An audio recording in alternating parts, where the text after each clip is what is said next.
So how does one start a podcast? Usually with witty banter Witty banter. and thoughtful, introspective introductions. Introductions. Okay. The Popstorian Podcast with Chris and Ben. Wait a minute. You ain't heard nothing yet. Greatest crash in the history of the New York Stock Exchange and market. A date which will live in infamy. I have a feeling we're not in Kansas anymore. What are you supposed to do when you see the flash? Duck and cover. I'm sorry, Dave. I'm afraid I can't do that. It's one small step for man, one giant leap for mankind. Well, I'm not a crook. Might have gotten away with it, too. If it wasn't for these blasted kids and their dogs. Mr. Gorbachev, tear down this wall. The evil of the thriller. I can hear you. The rest of the world hears you. Great power comes great responsibility. Popstorian is an attempt to study pop culture history. Where pop culture and history meet. I'm Ben. And My connection to Popstorian is more the popular culture end. I'm a movie buff, aficionado, and work in the film industry on a small scale. And I am Chris, amateur historian. Well, can we really say amateur? Well, I've had like 3 years in museums giving tours and the like, but no really original research. So let's just say scholar of history. Student of history. There we go. That makes you sound more grandiose.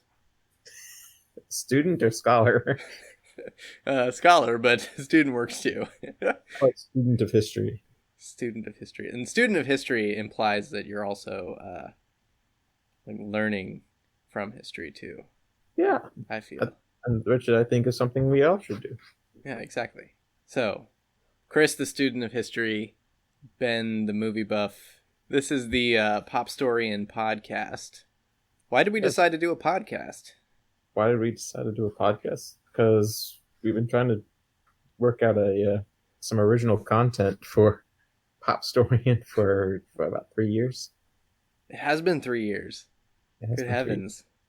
We've had a Facebook and Twitter page up for quite some time. Mm-hmm. An excellent source of information about pop culture history as well as new developments in pop culture history world.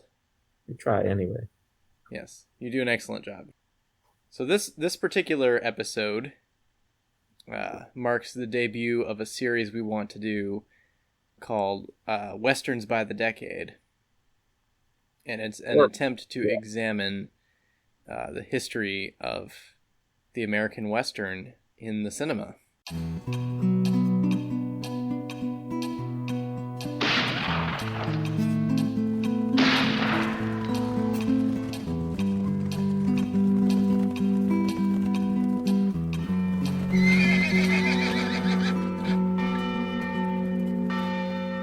Westerns by the Decade. Starting with the 1900s all the way probably to the 2000 teens, I think we talked about. Mm-hmm. That should give us a good 12 or 13 episodes to work on. We'll get a couple out of that. Let's talk about Westerns by the Decade. Why Westerns? What's so enduring about this art form that's started years and years ago and now continues to this very day from generation to generation in American popular culture? It kind of tells us where we've come from. Anyways, I think Frederick Jackson Turner, historian in the late part of the 19th century, wrote a paper about how the West was, that's kind of the progress of American, what it meant to be American, was the West and the frontier. And he's typically cited in talking about history of the West. Although his ideas are somewhat outdated now, but the basic idea of that's what it means to be American. Because I think the West is probably the closest thing America has to a mythos. The great American mythology. Yeah, and even many of our historical figures from the West are kind of myths, and the American cinema kind of makes that much more so. It's our fairy tales. Yeah, and that idea of exploration, of foraging off into the unknown, is such a important part of America as we know it. Because we're all immigrants here. We're all people who came from, most of us, from European ancestry or from other parts of the world. Yeah, I guess even going back to the early 19th century, talking about the manifest destiny and constantly pushing forward. Mm-hmm. You believe that literally ordained by God to go all the way across the continent. Yeah. So the movement west has always been part of American culture, even from the very beginning. Yeah, which I think is remarkable because you think about people on holy missions, you typically think about the Crusades and people heading in the other direction to the east, to the Holy Land. Mm-hmm. But then after Martin Luther, I guess, would be about the time that all that moving westwardly on a mission from God kind of would have started. It's an interesting thought. I hadn't thought about that. Well, that's what we're here for, Chris, to explore. It is an interesting thought. At least the ideas. You're right. After the Crusades, the Reconquista, Spanish, or send Christopher Columbus west, but he's actually trying to go east, but he's going a different direction. Yeah. So that's an interesting thought. He is sent to Christianize the peoples that he meets. So that is an interesting idea. But a little off topic, actually. Yeah, sorry. We rambled as we often do. Yeah. So yeah, that's what we're getting into here. Westerns by the decade. So, a little fun bit. At least I had fun doing the context here. The Western has been around for quite some time, as you know it as the genre. Some have given credit to Buffalo Bill Cody's Wild West show, kind of starting that up. Definitely, yeah. The Virginian, which is noted Western. I don't know if you ever read The Virginian. I have not. I just read that this year. Owen Wister. Yeah, he wrote The Virginian, and it's kind of looked at as one of the first truly Western pieces of literature. Kind of like the whole idea of what a Western should be: strong central character and conflict and the like, and what a Western. Whenabouts was that? It is published in 1902. Oh wow! So when you look at the Great Train Robbery, which is our film for this week, it was released in 1903. Yeah, so right up on the heels of that, and I guess Buffalo Bill's Wild West show would have been the 1880s. 1883, if I recall correctly. Here is when it started. 1883. So only about 20 years before. I put this film right in the middle of the Gilded Age and the Progressive Era. And these are, of course, historical time tools. They really don't have a specific beginning or ending time area. So they kind of mold into each other. But when you think about the Gilded Age, is kind of that time period of the West, what we think of as the West. So you think of the Indian Wars, you think of the mining towns, those classic Western themes, the ranch versus farmer wars, kind of these ideas. That's happening right after the Civil War. So the Civil War ends, and everybody, of course, moves out west, and so you have a lot of these films with these kind of themes. What happens after the war? Yeah, so the trying to get away from all that conflict. Right. So the Gilded Age kind of goes from 1866 to 1900. and then the progressive era kind of comes on the heels of that, 1900 to 1920. So this film is taking place kind of right in the middle of that. And I guess the Industrial Revolution kind of spans in between both of those. Much more so. The Industrial Revolution starts up in the early 19th century, but really, really ramps up in that Gilded Age time period. So business is booming. Mm-hmm. It's often notoriously known for corruption, and then the progressive era is supposed to kind of fix some of those social woes. Yeah, and a lot of that technological advancement would be key to the development of cinema. Yes, and actually, ties pretty directly into this particular movie that we've chosen to be our first one. I made some notes about film history here as well, because this is sometimes cited. Actually, I looked this up. Oh, the Guinness Book of World Records claims that the Great Train Robbery is the first fiction film. That is actually controversial. There are one source I have, Mr. Thompson, who is a film critic, has it actually a film called, and this is my French here, so bear with me, La Osur Arose. Yes. Yes. I'm familiar with that. You're familiar with this? I am. It's the Lumiere brothers, correct? Yes, you are quite correct. 1897, I want to say? 1895.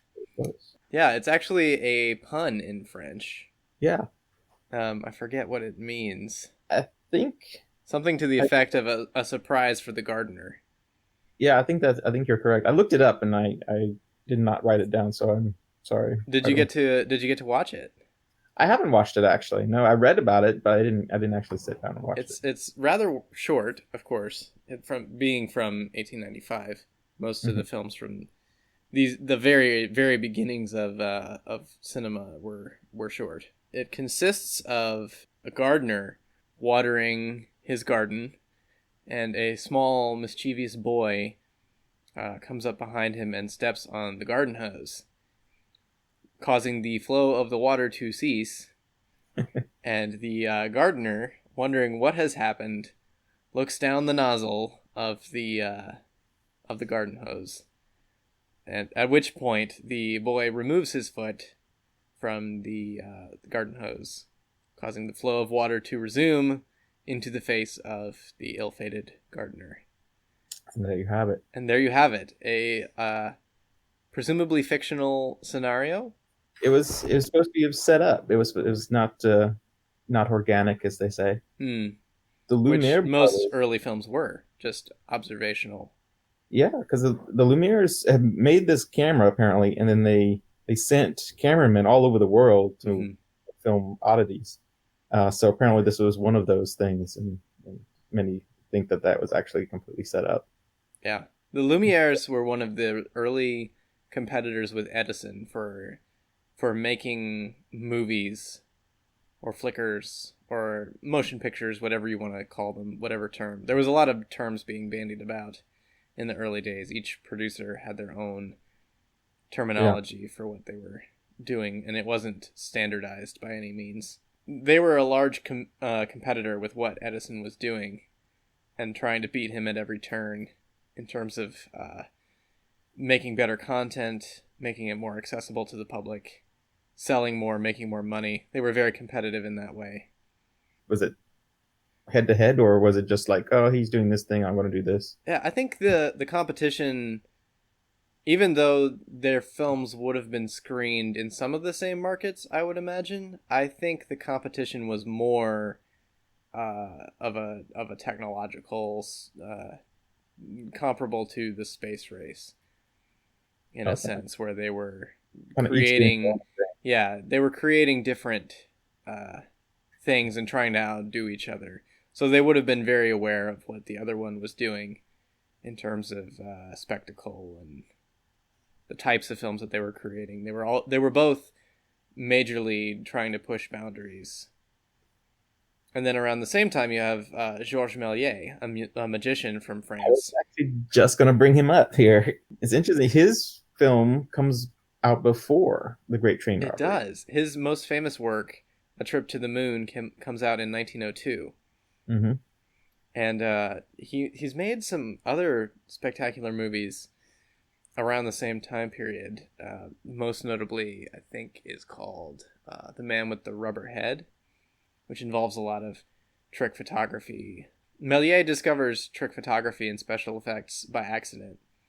And he's shooting some footage of the street in Paris. I think it was in Paris. And he's rolling, and the film camera breaks and jams. And he clears the jam and then starts filming again. And when he starts filming again, the cart that was in front of him has moved and is now a hearse.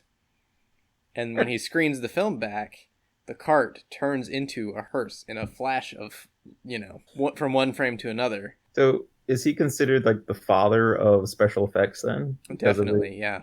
Big shots? And one of the great fathers of cinema in many ways too, because he uses film editing in a similar way to Lumiere's and eventually Edison too, in that he starts to use sequences to create action rather than just shooting one wide shot of one event and that being your entire film.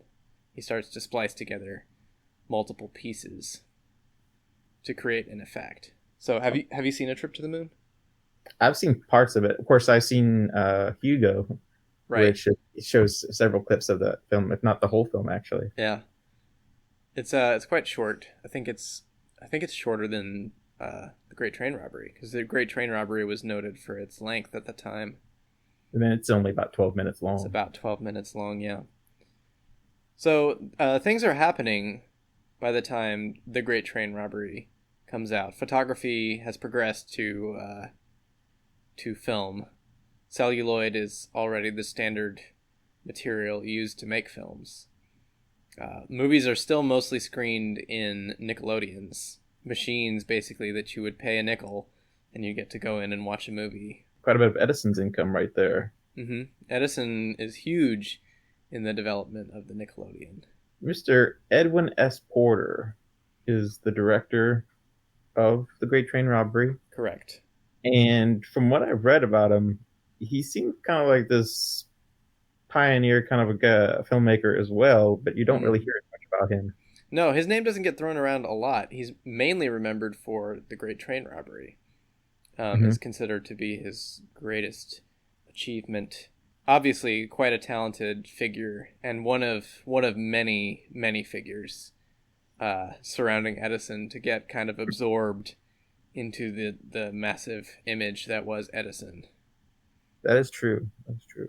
Yeah, spectacular movie to start out with, because it's not only is it the first Western, but it's quite strong as a piece of cinema for its time, especially in comparison with a lot of the other Nickelodeons that were out there. What other Nickelodeons were been quite popular at the time? So the movie that they made right before this, called Life of an American Fireman. Right, I've heard of this one, yeah. Which is also by Edwin S. Porter. That was considered quite revolutionary for using shots on location cut together with studio footage. This comes out before Great Train Robbery? Because I wasn't sure about the timing. Yes, it does. They both come out in the same year. The Great Train Robbery comes out in December. Ah, okay. In Great Britain, there was a film called Alice in Wonderland that is considered quite significant from a historical perspective. I doubt it would have been seen in America very much. A popular film that Edison made was called Electrocuting an Elephant. That is legitimately a film of an elephant being electrocuted. I was actually going to bring this up a little later on. This would have been the same year as well. I actually watched that. Did you? I did. I was tempted to look it up, but then I was like, I don't know if I would want to admit that. It's a bit macabre. It's not for the highly sensitive or for the animal lover. The elephant by the name was named Topsy. Topsy is indeed the figure. And apparently Topsy had killed someone and they were to be executed. Yes, indeed. Topsy was executed for the murder of one of her handlers. The historical consensus believes that said individual was not handling Topsy properly. To understate the situation. Not very nice to Topsy. No, and Topsy was not very nice in return, but such incidents can turn animals aggressive. But Topsy was not only electrocuted, she was also injected with poison. Correct. And hung. Or I believe the plan was to hang her, and Edison suggested execution by electricity because he wanted to discredit all of Edison's electrical systems were DC, direct current. Right. And his competitor, George Westinghouse, was the big proponent of AC. Alternating current, which is what we use standard today in our household systems. Edison recommended electrocuting the elephant, partially, I think, so he could film it and make a successful film out of it, but also because he wanted to use AC to give it a negative public reputation as a dangerous form of electricity. Kill your animals. Right, and just in general be seen as dangerous. There's an article from Smithsonian Magazine, I think I put on the notes there. Mm-hmm. So we can give that to our... Yeah, we can definitely put that in our show notes. Give that to our audience, because that is pop culture as well, right there. It is. So you're looking at something like that, and then you go to The Great Train Robbery, which in addition to being a Western is kind of a blockbuster. It may not seem like it to us today, but it moves quite fast. As the film opens up, it starts with right away into the action, starting in a clerk's office at a train station. And almost immediately he's accosted by armed robbers who tie him up and hijack his train at the water tower. The movie moves at a pretty good clip, despite its length. It cuts expertly between exteriors and interiors. Not quite seamlessly. I think by today's standards, you can definitely tell the difference. There's not a lot of close-up photography. There is, however, a very famous close-up at the end of the film, which I guess we can talk about when we get there. Spoiler alerts. Spoiler alert. It features some pretty remarkable stunt work. I was going to, I was kind of thinking of different things that I liked and hated about the film. And I found myself very much hard-pressed to actually kind of say anything bad about it, because this is very early on. And amazingly, a lot of the action sequences are kind of the same kind of action sequences that you will see for the next 20 or 30 years. Yeah. So I was quite impressed with that aspect of it. Yeah, it definitely establishes a lot of motifs that will carry on throughout Westerns, especially the B-Westerns coming later, and the silent Westerns of Tom Mix and the others. Mm-hmm. The villains have hijacked the train. They go into the, what would the term be? The boxcar where the treasure is in transport. They kill a guard. They break into a safe. Some form of blanks being fired by the actors. A spectacular death scene where the clerk throws his hands to heaven and collapses in anguish. This is a very violent film. It is an exceptionally violent film, and that's something that I wanted to talk to you about it. Because this is before movies have any kind of a rating system. It's what is called pre-code days, and there was no regulatory body. There was no interference from anybody, basically. Movies were shown mostly to the lower classes and to immigrants. They were the main original audiences for movies. And there was nobody policing what was in these movies, other than the makers of the films themselves. Yeah. So they could pretty much get away with whatever they want, and this is one of the first times that people push the envelope in terms of violence, certainly. Because I remember there's one scene, a guy gets thrown off the train. He does, after being beaten over the head by a lump of coal. Yeah. I mean, you can tell it's a dummy, but... still, you can. Thrown off the train, man. But it's definitely... it doesn't pull punches. No pun intended. No What's that? pun or no pun intended. Yeah, we'll go with that. Yeah, so they've killed the guard. They've tossed one of the engineers over the side of the moving train.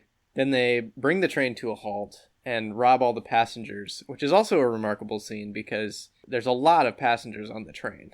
Like a lot of them. And there's only like 6 robbers by my count. I don't know how many you came away I with. did not make a count of it, I'm afraid. It's definitely not more than 6. Yeah. And there's one guy covering about 20 extras. And rather than try to overpower their assailants, one guy decides to make a break for it. And he doesn't quite make it, I'm afraid. He very famously gets shot. He does. Like the unfortunate guardsman, dies in rather a spectacular performance. Yeah, I noticed that. I was, is this the way plays are being shown? Is this like the acting on stage, or is this a new type of acting? So yeah, at this point in acting, Stanislavski, who's one of the major forces in developing a theory of acting, hasn't even published his seminal work yet. An Actor Prepares is not published till 1936 in English. Other than Aristotle and the like, there's not a lot of theory floating around beyond that. So I guess some early movie actors could have delved into some of that classical theory, but it seems more likely that they would be influenced by the other popular forms of entertainment of the day, like vaudeville was huge and as an influence on cinema. Another interesting thing that I haven't mentioned yet about this Western is that it is actually not made in the West. It is made in Millstown, New Jersey, the headquarters of Edison's movie studio complex, the world's first movie studio, incidentally, closer to that East Coast theatrical style. And vaudeville is very physical in many of the acts. Yeah, definitely. Okay, so that makes sense there.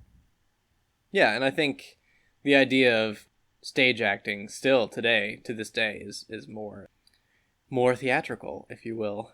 So it makes sense that the performances would be more exaggerated than what we've come to be used to. Right. And I think by this point, films would have begun to be screened for groups. It was actually the Lumiere brothers who invented that technique of screening for more than one person at a time. And I'm sure Edison would have stolen it and implemented it by this time. As opposed to the Nickelodeon, which was a kind of a one person, one machine. Exactly, yeah. If you can imagine such a thing. Sort of like those 3D slide viewers. The little viewfinders? From the 80s, yeah. The orange things that you put I love those things. Those things are awesome. The little paper slide that you put in? Yeah. Those were very popular before movies, along with other magic lanterns and stuff, and that was sort of the ancestor of the Nickelodeon. Okay. But if you can imagine one of those attached to a giant machine. Have you seen one? Yes, actually, at the Museum of the Moving Image in New York. Okay. Wow. Okay. Yeah, they're quite big. Basically like arcade machines. That makes sense. I imagine the arcade machines kind of get their design somewhat from the Nickelodeon. Mm-hmm. I would imagine that anyway. That's not like a historical fact. You don't want to give people the wrong idea. Chris says. Why would there be historical facts on a podcast about pop culture history? That's a good point. Anyway. Yeah, so the movie is quite extraordinary. There is a chase scene. There is a dancing scene where some of the local townspeople are forcing someone to dance. That was kind of the oddest part, in my opinion. It does come out of left field. Yeah. There's very little preamble or explanation of who the good guys are. We just kind of cut to them. It's true. You have like this one guy who apparently finds the telegraph operator at the station, runs to the party, tells him that somebody robbed this train. Right. After he's untied by his daughter. and then immediately cuts to them chasing the bad guys. Yeah. So there's not very much explanation. I should mention there's no on-screen titles, which are a tradition of silent movies in this particular film. There's only an opening title and a closing. I didn't notice that, actually. That's a good point. There's no dialogue spoken, in quotes, by titles on screen. Right. Or any kind of text. It's all pantomime. There's a gunfight. Yeah, it's apparently the bad guys get away because they're actually divvying up the money. Yep. And then they're ambushed in the woods. Yeah, presumably by the good guys that have been chasing them. Although that's not explicitly stated. And this is one of the first films actually filmed on location. I remember reading that. That's correct. This is very early in the development of on-location filming. Now, you've got to remember a lot of the documentary type things. For example, the film we were talking about earlier, the French movie about the gardener. Yeah, my French is just as good. That film would have been filmed and his fireman in a garden. So not all movies were made in a studio. Porter's other film, Life in America, that was filmed outside as well. Yeah, outside and in the studio, which I think is the revolutionary aspect of that. The Great Train Robbery is a much more successful movie in terms of its, sure. Yeah, and definitely more academically analyzed. It establishes the Western, which I think America at this point is ready for the Western, for sure. They had definitely been reading about it for quite a while with Penny Dreadfuls and Nickel and Dime publications. And then, of course, the Wild West show. And the Virginian, as you mentioned earlier. And the Virginian in 1902. So, definitely bringing the Western and the new technology. So the pop culture is primed for it. At this point, in the early years of movie history, distribution systems are still very new. So, at this time, Edison was selling copies of the movie to projectors or to Nickelodeons to screen. He wasn't renting prints, which became the standard practice in Hollywood right up until the end of film projection. And still to this day, when a film is screened physically, it's a rental, not an actual sale. This is definitely one of those films where the need for a model of distribution can be seen to be necessary because it's such a popular film. It gets such a great response from the public that there's a great deal of demand for it. But even with The Birth of a Nation 12 years later in 1915, there's not a lot of accurate data on how many copies of the film there were, or how many people saw the film, or how many tickets were sold, or how much money it made. A lot of that data is sadly lost to history, so we can't really be certain how much money The Great Train Robbery made, or how many people saw it, or how widespread its influence was, but we can infer that it was quite popular. Final point about the film itself that I have is the final shot. The final shot is quite important. The final shot of the movie is a actual close-up. Most of the other shots in the movie are quite wide, of one of the villains, presumably, played by Justice Barnes, I believe. Who was an actual cowboy himself. Yeah. Drawing his weapon and pointing it directly at the camera and firing 6 shots. This has become a very iconic image in cinema. In what way? It's come to represent the Western as a genre. Some critics see it as a influence on the opening title sequence from the James Bond films. Martin Scorsese references it in his masterpiece Goodfellas, where one of the gangsters fires a sequence of shots directly at the camera. It's thought of as a symbol of the power of movies. Interesting. At the time, it was quite revolutionary to see a close-up at all. Technologically, it was quite stunning. Technologically quite stunning. I think a lot of the times that you don't see close-ups is because it hadn't occurred to anybody that could be a useful tool that wouldn't be shocking in some way. To cut from a wider shot to a closer shot would have seemed daunting or strange. Or there's a lot of the grammar of cinema that we've become accustomed to.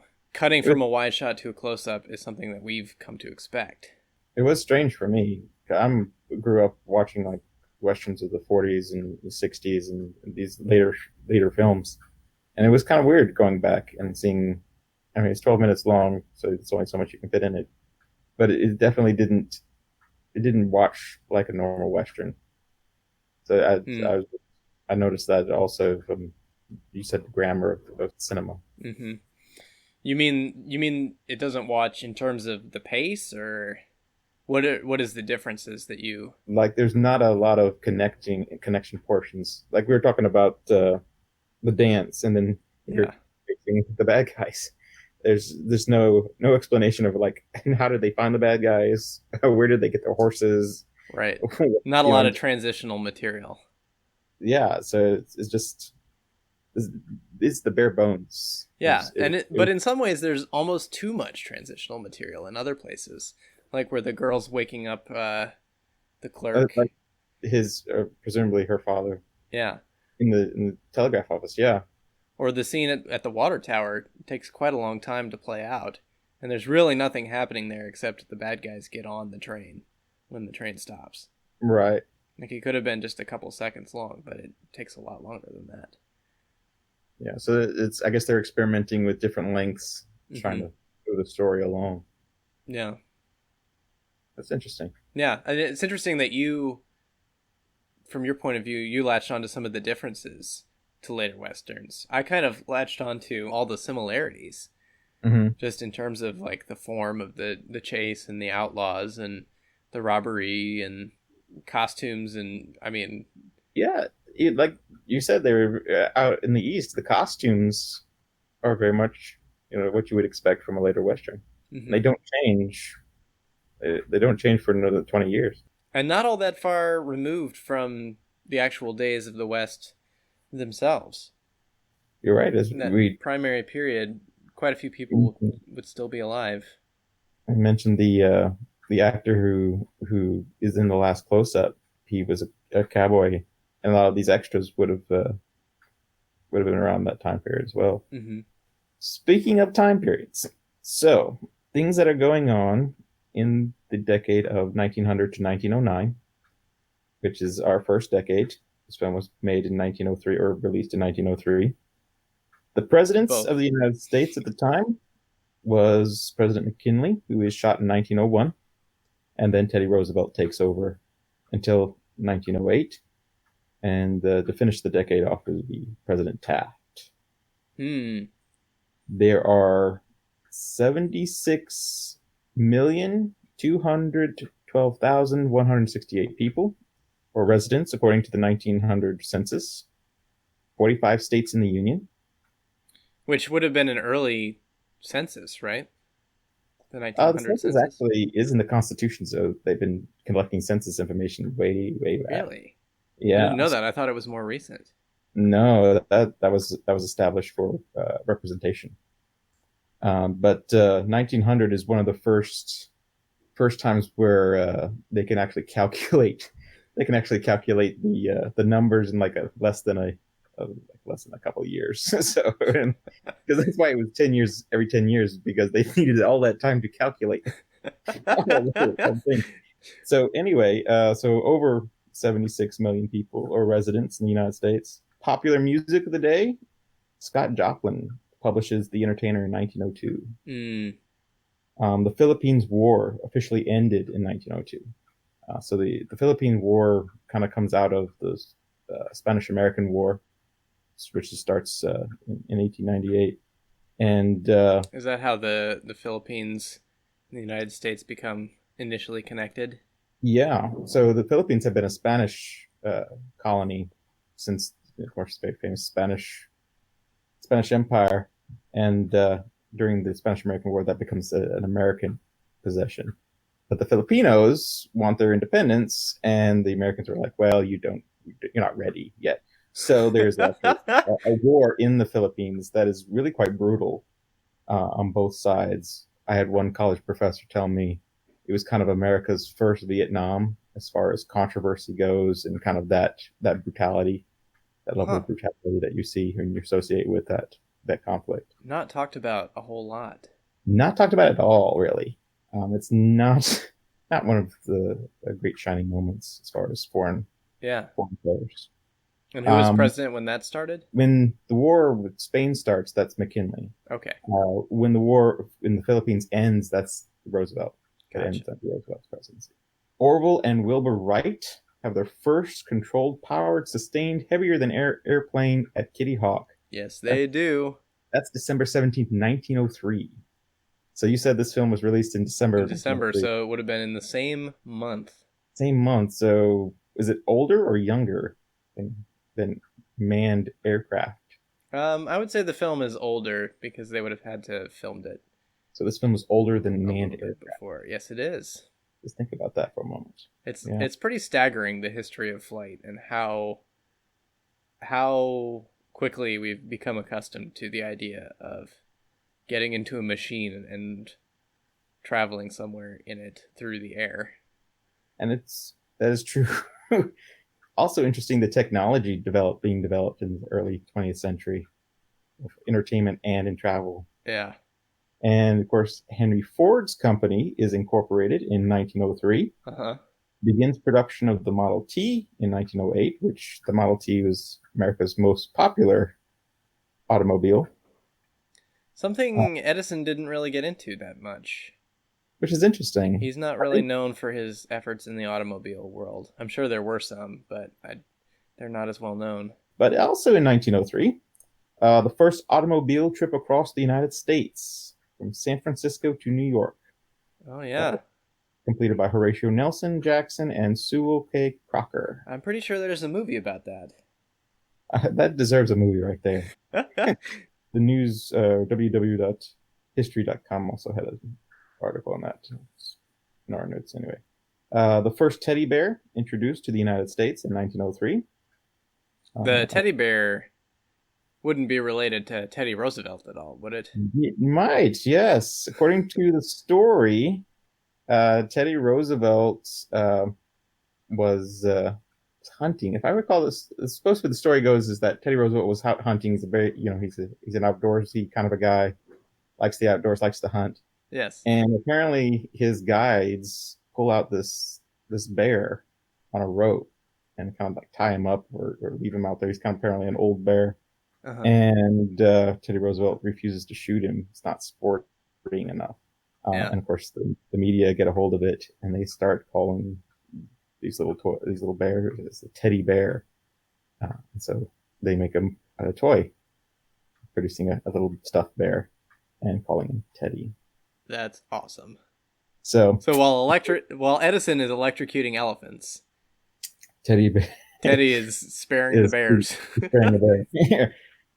North Carolina becomes the first state to require registration for nurses in 1903. A little medical history there. In 1903, the American League Baltimore team, this is baseball, is purchased for $18,000, moved to New York, and is renamed the Highlanders. This will eventually become the New York Yankees. So, oh man, this film could be older than the Yankees if you think about it. A dynasty begins. Also, Harry Houdini is quite the entertainer. He is touring in Europe in 1903. Wow, so he would have been a contemporary of Méliès. A little bit later on, the U.S. Mint introduces the first Lincoln head penny in 1909. Oh, wow. And of course, we're talking about film history. The first Academy Award won't be till 1929. So that is true.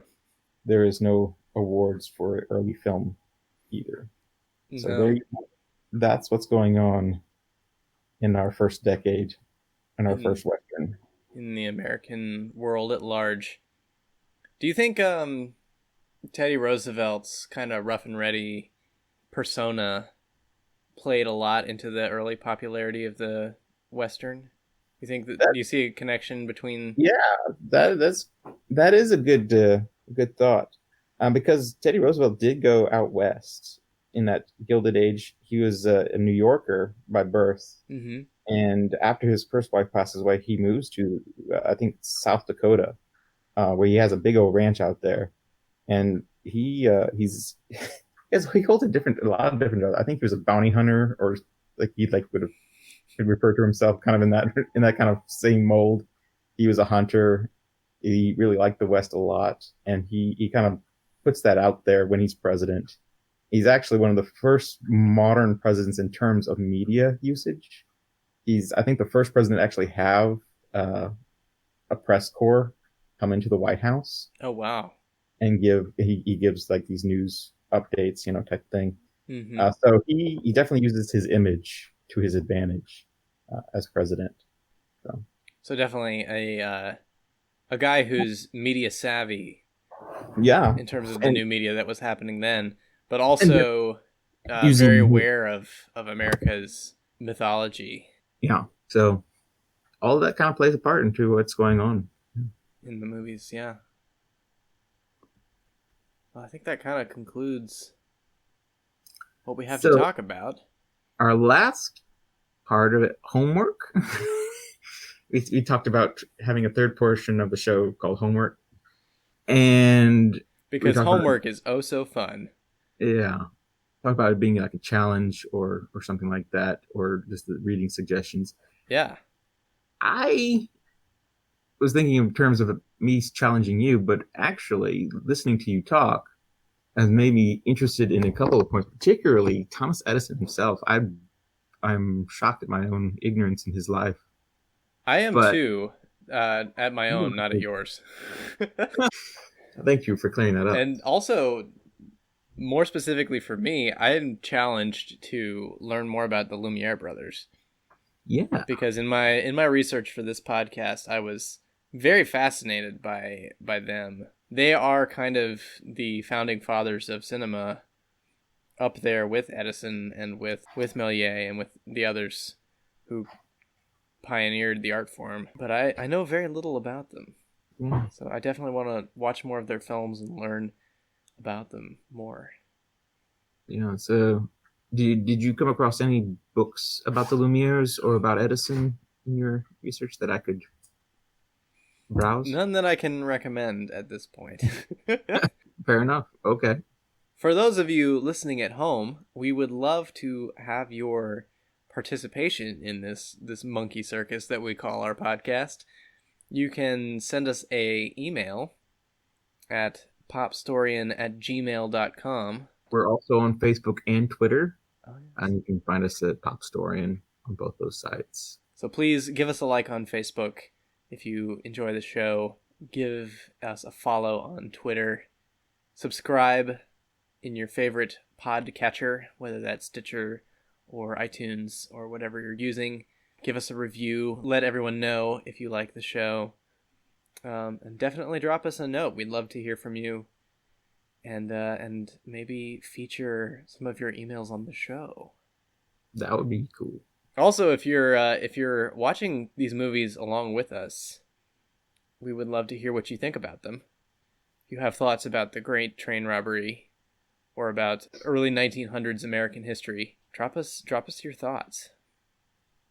popstorian@gmail.com or Facebook message or direct message on Twitter. We're out there. We're real.